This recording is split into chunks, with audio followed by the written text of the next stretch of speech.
Tudo bem? Então vamos dar continuidade aos nossos estudos de história. Nós vamos estar trabalhando da página 24 ao 28. E vocês estão lembrando do que a gente está estudando, né? Que no vídeo passado a gente já comentou, a gente explicou, inclusive na nossa aula ao vivo que nós tivemos esta semana, a gente comentou sobre o nosso Brasil, a formação do nosso Brasil, como que aconteceu tudo desde lá do início, né? E hoje nós já vamos um pouquinho avante, nós vamos um pouquinho para frente, aonde vem dizer nós já temos o nosso Brasil formado, nós já temos uma república, nós já temos um governante, e com isso foi criando, como diz assim, os símbolos oficiais do Brasil. Tá? Aí nós já temos a bandeira, o brasão de armas, o selo e o hino. Aqui nós temos a nossa bandeira nacional, que ela foi criada, né, na República Federativa em 19 de novembro de 1989. Então, dia 19 de novembro é comemorado o dia da nossa bandeira. A nossa bandeira, ela é linda, você já sabe as cores da nossa bandeira, né? Então, no meio, ela tem escrito um losango, onde diz ordem e progresso. Ela tem as estrelas, que representam os estados. Tem o Distrito Federal e a cor amarela, ela representa o ouro. A cor verde, as matas e a floresta. E o azul representa a cor do nosso céu. Tá? Então, a nossa bandeira nacional, ela é linda. E tem também o símbolo das armas nacionais, ou o brasão nacional. O que é esse brasão? Ele foi criado na mesma época da bandeira, tá? E ele tem o uso de armas nos edifícios dos três poderes. Então, todo o edifício onde tem lá o executivo, o legislativo e o judiciário, vocês vão ver esse símbolo aqui, tá? Que são das armas nacionais. Muito bem, aí tem o selo nacional. Aonde que a gente usa esse selo nacional? Ele é utilizado para autenticar documentos oficiais e atos do governo. Ele é utilizado também para autenticar diplomas e certificados emitidos por unidades de ensino reconhecida. Então, aonde tudo que pertence ao governo, ele vai com esse símbolo aqui, que é o selo nacional. E o hino nacional, por quem que foi escrito o hino nacional? É lindo o nosso hino, né? Olha, ouvira do Ipiranga as margens plácidas de um povo heróico brado retumbante. Então, quem que escreveu foi Joaquim Osório Duque de Estrada. E tem aqui uma chamada para vocês, tá, gente? Uma orientação. Toda vez que a gente ouvir o hino nacional, a gente tem que ter, assim, um respeito. Tá? É um posicionamento de respeito ao hino, porque está falando da nossa pátria. Então, se a gente vai cantar, a gente tem aquela posição de sentido. Onde quer que a gente ouve o hino nacional, a gente tem que ter esse posicionamento de respeito à nossa pátria. A nossa bandeira também tem que ter um respeito a ela. E agora, nesse espaço abaixo, você vai desenhar e colorir a bandeira do Brasil. Pesquise aí na sua internet como fazer essa bandeira corretamente. Olhe as cores corretas, tá? E isso aqui tudo vale pontuação para vocês na hora da gente corrigir os cadernos. Leia o texto em voz alta e explique para alguém da sua família a influência dos meios de comunicação no consumo de mercadorias. Opa! Isso aqui vai falar de uma coisa que vocês já participam, tá? E os seus significados sociais. Influência, quer dizer, o que ajuda, o que empurra dos meios de comunicação no consumo de mercadorias. Várias formas de se comunicar e inúmeros descobrimentos tecnológicos possibilitaram a comunicação que transformou e revolucionou o mundo. Tá? Os povos antigos usavam fogo para sinalizar. Olha, gente, que sofrimento. Eles queriam comunicar com alguém muito longe, o que eles faziam? Dependia da distância, era o tamanho do fogo que eles tinham que fazer para sinalizar com fumaça. Hoje, qual é o nosso meio de comunicação? Manda um WhatsApp, faça uma ligação pelo celular. Olha que coisa mais simples. E o povo da antiguidade sofria, gente. Então, veja bem, o homem tem necessidade de transmitir a informação cada vez mais rápida para o mundo. E os meios de comunicação têm sido um veículo muito discutido. certo? E a influência dessa mídia no comportamento das pessoas acontece com muita força, deixando muitas vezes refém do consumismo. O meio de comunicação ele é muito importante para o desenvolvimento da sociedade. Só que pena que tem muitas pessoas que vivem refém desse consumismo. Então, entende-se por mídia um leque de veículos de informação que inclui o que é esse meio de comunicação? Veículo de comunicação. O livro, a revista, o jornal, a imprensa, o rádio, a televisão, a internet, o celular, cinema, cartazes, panfletos, computador e muitos outros meios de comunicação. Até a fumaça, como a gente viu lá no começo, né? E esses meios de comunicação ajudam a receber e a transmitir informações. De certa forma, ele é bom, mas também pode ser ruim. Que ensina, por exemplo, a mídia ensina que as pessoas consumirem o que quer. Ensina a relacionar, ensina tudo o que quer, e aonde quer e como quer. Então, por meio da propaganda e a venda de produtos, molda o comportamento das crianças e do jovem. É uma pena, porque o meio de comunicação ele está aí para ajudar, mas muitas pessoas se deixam levar por ele. Por exemplo, passa lá na propaganda uma bebida. Eu quero aquela bebida. Passa lá um modelo de roupa. Eu quero aquele modelo de roupa, independente se eu posso ou não. Então, isso daí se torna escravos do meio de comunicação. E não é essa a intenção. A intenção do meio de comunicação seria favorecer, ajudar a melhorar a nossa sociedade. E muitos não sabem discernir a diferença entre eles. Então, veja bem, a internet, o Facebook, Messenger, programas de televisão, o blog e outros meios de comunicação habitam no cotidiano de muita gente do mundo inteiro. Então, hoje, quem é que não tem uma internet? Quem é que não tem um Facebook?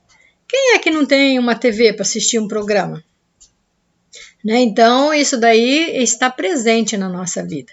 E o consumo, isso aqui é muito interessante que vai falar aqui, ó. O consumo de mercadorias está totalmente ligado ao modo em que as pessoas usam meios de comunicação.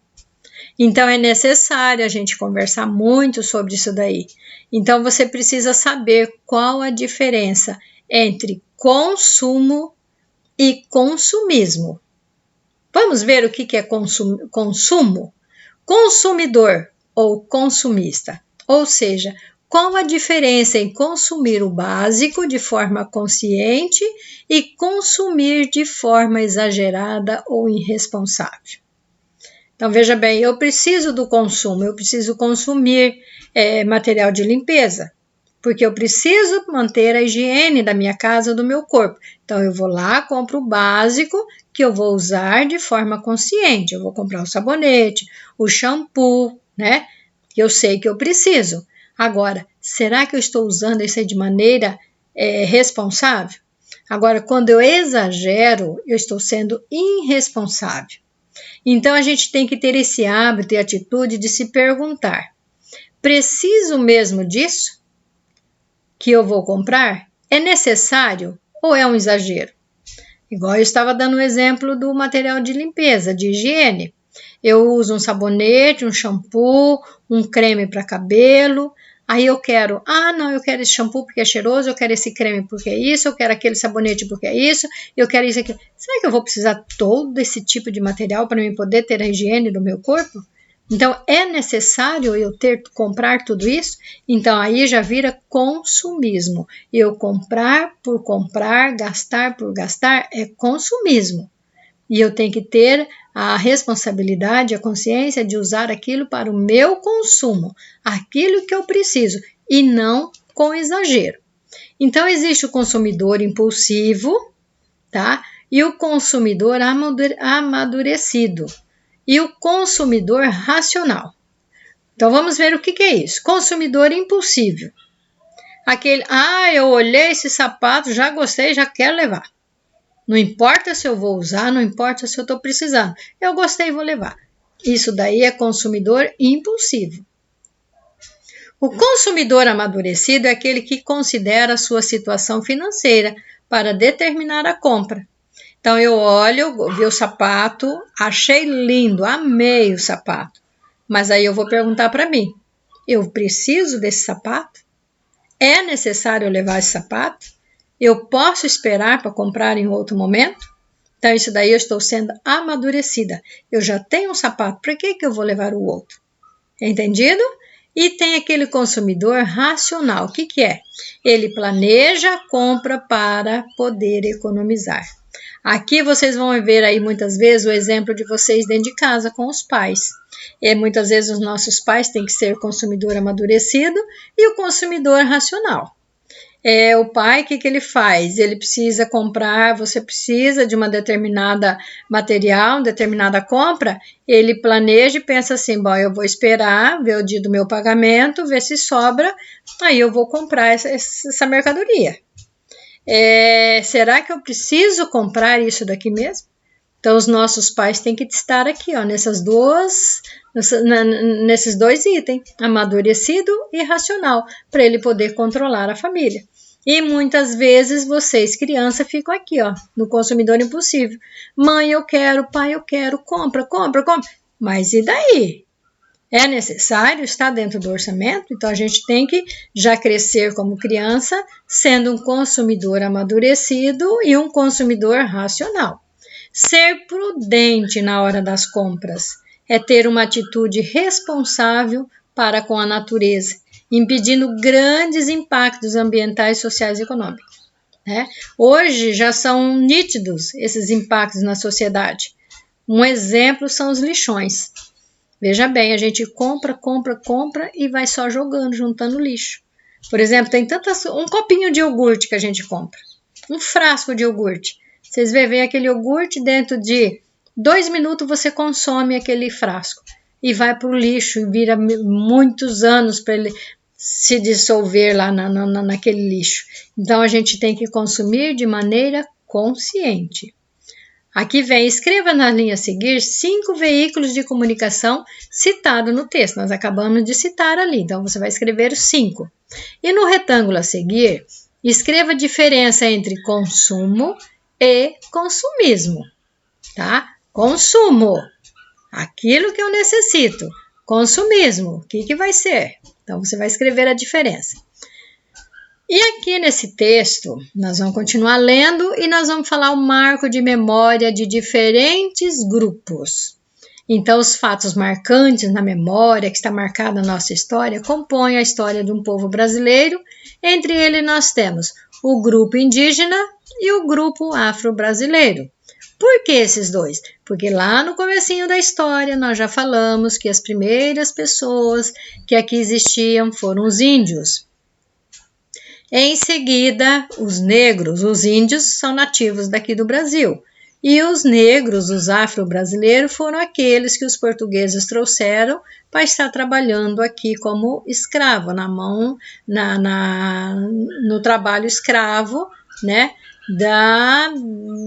Do começo aqui da povoação do nosso povo brasileiro. Então, eles deixaram um marco, eles deixaram um patrimônio histórico, eles tiveram a igualdade, promover a igualdade racial, eles tiveram que combater o racismo, tá?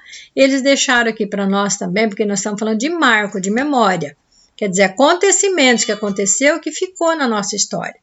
É o grupo quilombola. Como que eles criaram esses grupos quilombola? Que eram os negros, que eram sofridos, eles fugiam, né, para conquistar, para se ver livre dos senhores do engenho, e eles formavam um grupo, assim, eles achavam um lugar ali de difícil acesso para morar, e ali eles iam se formando, ficavam ali e foram formando o grupo quilombola, tá? Então, depois, como eles foram formando vários grupos, eles foram ganhando força e depois da abolição da escravatura, eles foram conquistando os direitos de terra, entraram na Constituição, tá?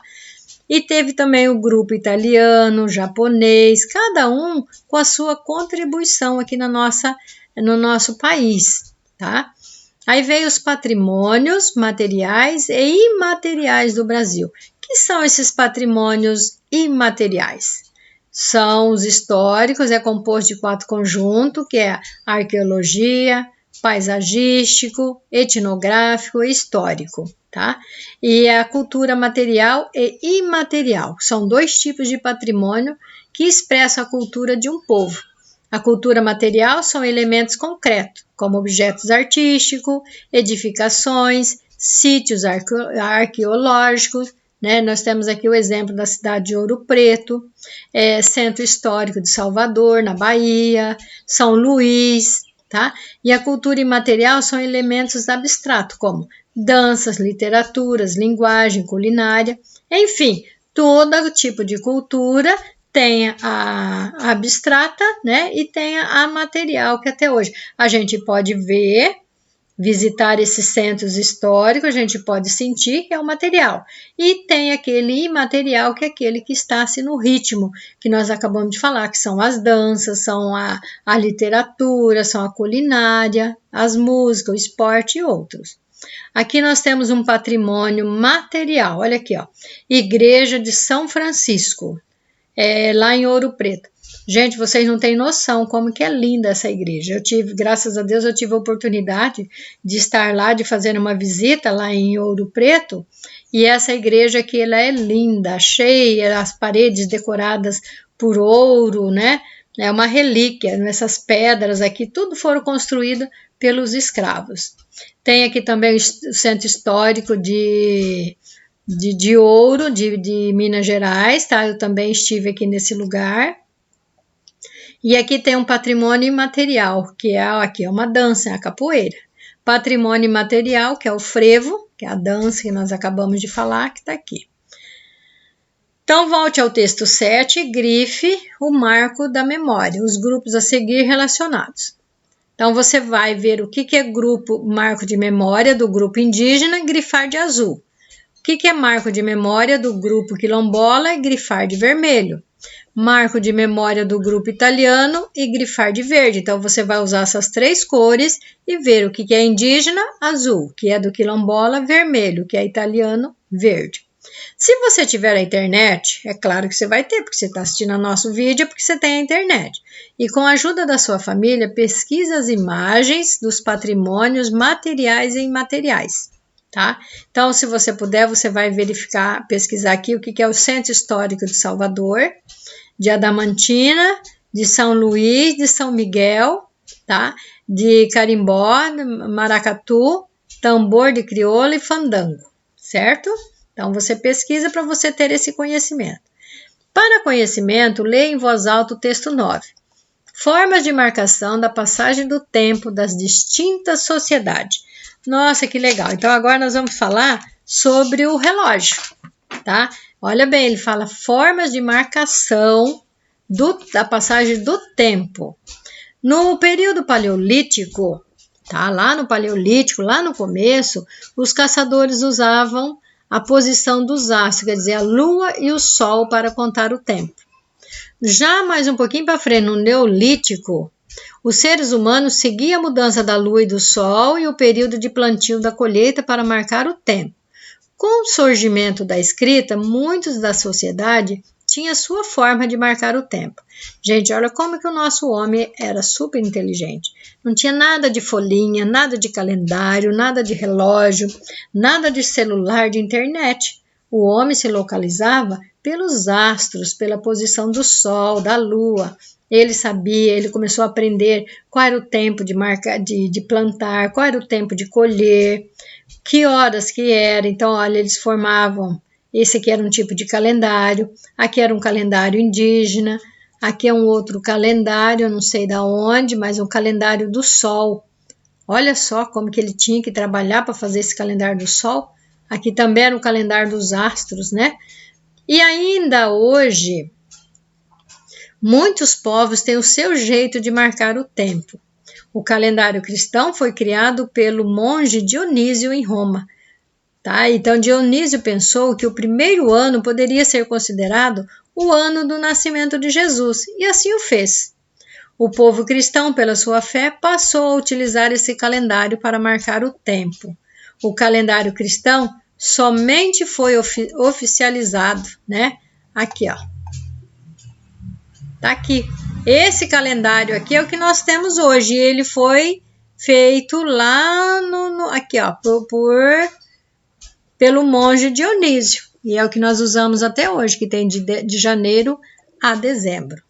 Certo, pessoal? Então, vocês dão uma olhadinha, leia e releia, completa essas atividades que tem aqui, porque no próximo vídeo nós vamos explicar como que vai ser a nossa avaliação, certo?